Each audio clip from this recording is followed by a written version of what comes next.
आज हम first year chemistry के सेकंड चैप्टर के टॉपिक क्रिस्टलाइजेशन को डिटेल में पढ़ेंगे। इससे पहले हमने पढ़ा कि क्रिस्टलाइजेशन क्या होती है, इसका बेसिक प्रिंसिपल क्या है, और क्रिस्टलाइजेशन में जो हम सॉल्वेंट यूज़ करते हैं उस सॉल्वेंट के अंदर क्या क्या प्रॉपर्टीज़ होनी चाहिए और वो सॉल्वेंट्स हैं क्या क्या जिनको हम क्रिस्टलाइजेशन में यूज़ कर सकते हैं। आज की वीडियो में हम क्रिस्टलाइजेशन में जो डिफरेंट स्टेप्स इन्वॉल्व होते हैं उनको डिस्कस करेंगे। वो स्टेप्स कौन से हैं पहले उनको देखते हैं। क्रिस्टलाइजेशन में सबसे पहला जो स्टेप होता है वो होता है चॉइस ऑफ सॉल्वेंट। तो हमने कुछ क्वालिटीज़ की बुनियाद पर सॉल्वेंट का इंतखाब करना होता है कि कौन सा सॉल्वेंट जो है वो हमारी क्रिस्टलाइजेशन के लिए फिट होगा, किसको जो है वो हम इस्तेमाल करेंगे। और दूसरा होता है प्रेपरेशन ऑफ सैचुरेटेड सॉल्वेंट।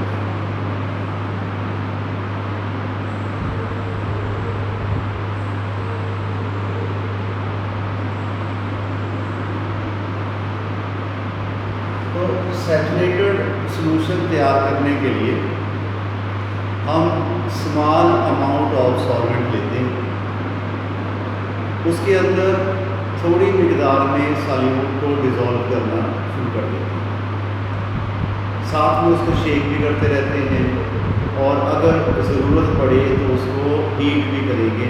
उस वक्त तक सॉल्यूट उसमें ऐड करते रहेंगे जब तक सॉल्यूट की जो कंसंट्रेशन है उसमें हल होना बंद ना हो। ठीक है, तो सैचुरेटेड सॉल्यूशन क्या होता है कि ऐसा सॉल्यूशन जिसके अंदर सॉल्यूट की मज़ीद जो है वो कंसंट्रेशन हल ना हो। ठीक है, तो हर सॉल्वेंट की एक एबिलिटी होती है सॉल्यूट को हल करने की। तो हमने उस एबिलिटी को, उस पॉइंट ऑफ सैचुरेशन को हमने अटेन करना होता है और उसके अंदर मैक्सिमम अमाउंट ऑफ सॉल्यूट को उसमें डिज़ोल्व करना है। उस वक्त तक उसमें डिज़ोल्व करते रहेंगे जब तक वो सॉल्यूट उसमें हल होना बंद ना हो जाए। तो एक स्टेज ऐसी आएगी कि जब हम उसमें जितना सॉल्यूट ऐड करेंगे वो सॉल्यूट सारे का सारा नीचे बैठ जाएगा।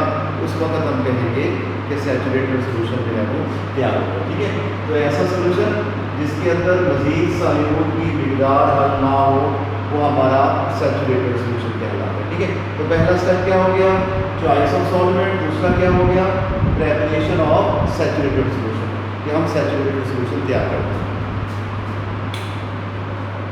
उसके बाद नेक्स्ट में जब सैचुरेटेड सॉल्यूशन तैयार हो जाए आपके पास, आपने उस सैचुरेटेड सॉल्यूशन की फिल्ट्रेशन करनी है।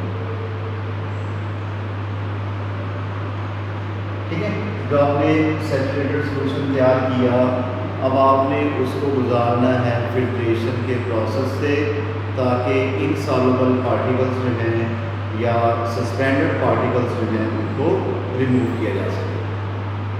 तो फिल्ट्रेशन के लिए हम फिल्टर पेपर यूज़ करते हैं लेबॉर्ट्री की हद तक, और या फ्लटेड फिल्टर पेपर का इस्तेमाल करके हम सैचुरेटेड सॉल्यूशन को फिल्टर कर लेते हैं।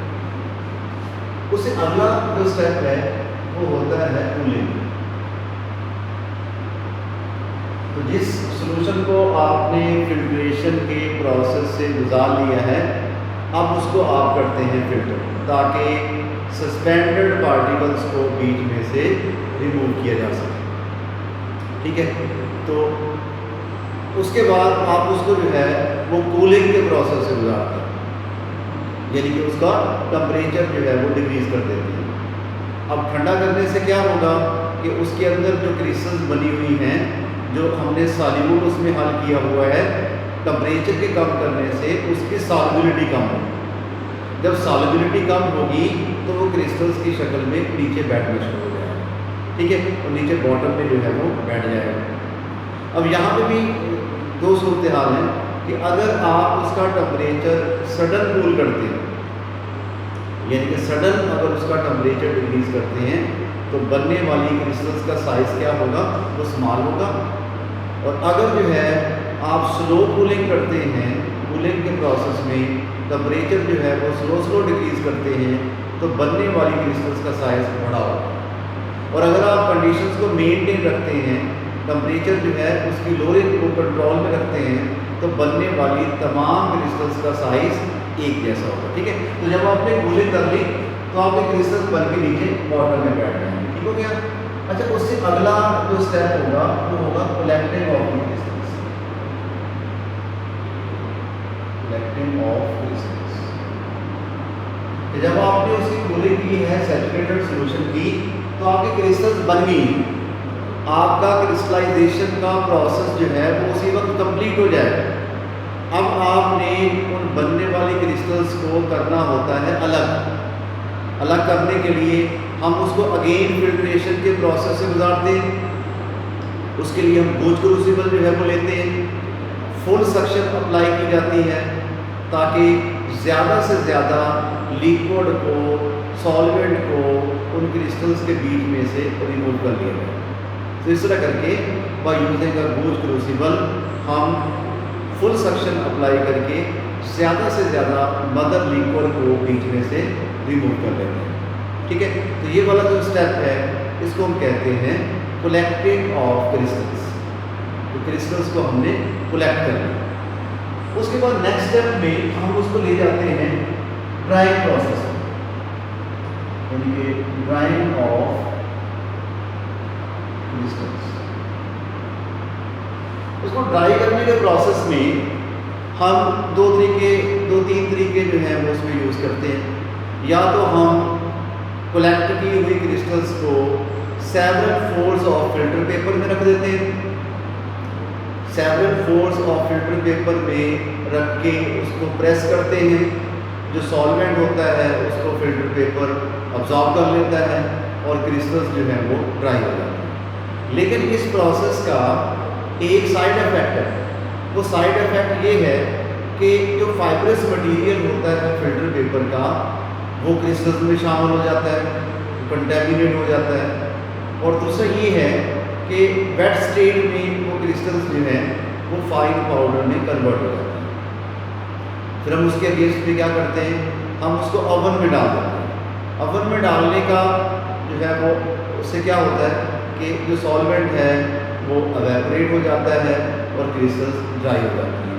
लेकिन एक बात का ख्याल रखना होता है कि 100 डिग्री सेंटीग्रेड टेम्परेचर पे आपका जो आयरन कंपाउंड है वो कहीं मेल्ट ना हो। जो सबसे बेहतरीन और रिलायबल मेथड है वो है वैक्यूम डेसिकेटर।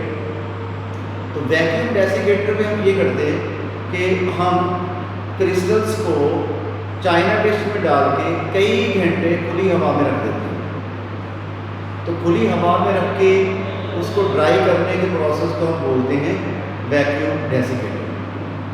ठीक है, और इसके अंदर कुछ ड्राइंग एजेंट्स भी यूज़ करते हैं, जैसा कि कैल्शियम क्लोराइड हो गया, ठीक है, और फास्फोरस पेंटॉक्साइड हो गया और सिलिका जेल। आपके पास कैल्शियम क्लोराइड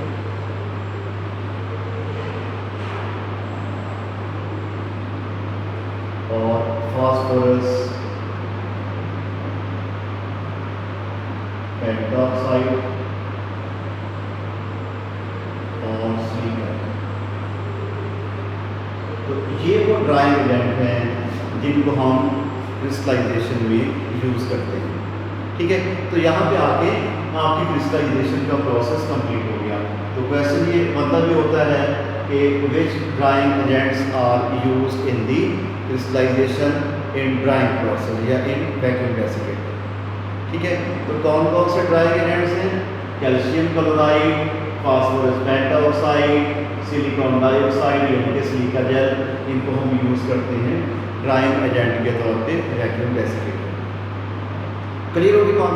अच्छा, यहाँ पे एक प्रॉब्लम होता है, बाज़ दफ़ा ऐसा होता है ड्यूरिंग दी क्रिस्टलाइजेशन आपकी जो क्रिस्टल्स बनी हैं उनमें कलर आ जाता है। उस कलर को रिमूव करना ये प्रोसेस कहलाता है डीकलराइजेशन।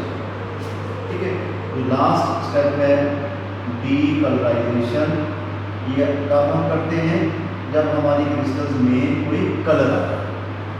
जब हमारी क्रिस्टल्स में कोई कलर आ जाए उस वक्त जो है वो हम डीकलराइजेशन का स्टेप जो है वो करते होते हैं। उस मकसद के लिए हम एनिमल चारकोल जो है उसका यूज़ करते हैं। कलर्स को रिमूव करने के लिए हम उन क्रिस्टल्स को दोबारा उसी सॉल्वेंट में डाल देते हैं जिसमें हमने पहले डाल के उसकी क्रिस्टलाइजेशन, उसको हल किया, उसके अंदर डाल देंगे animal charcoal, finally divided animal charcoal डाल देंगे, उसको बॉयल करेंगे। अब होगा क्या कि जो एनिमल चारकोल है वो कलर को अपने अंदर ऑब्जॉर्व कर लेगा और खुद उस सॉल्वेंट में हल नहीं होगा। फिल्ट्रेशन के प्रोसेस से उस एनिमल चारकोल को along with the colour remove कर लिया जाता है और फिर दोबारा यही प्रोसेस दोबारा रिपीट करेंगे। अब आपके पास जो एंड पॉइंट होगा, जो क्रिस्टल्स बनेगी, उनके अंदर कोई भी कलर मौजूद नहीं होगा। ठीक है, तो ये प्रोसेस कहलाता है डीकलराइजेशन। क्लियर होगी बात? तो आज का हमारा यही टॉपिक था। नेक्स्ट में अगले लेक्चर के साथ दोबारा हाजिर होंगे। उस वक्त तक के लिए अल्लाह।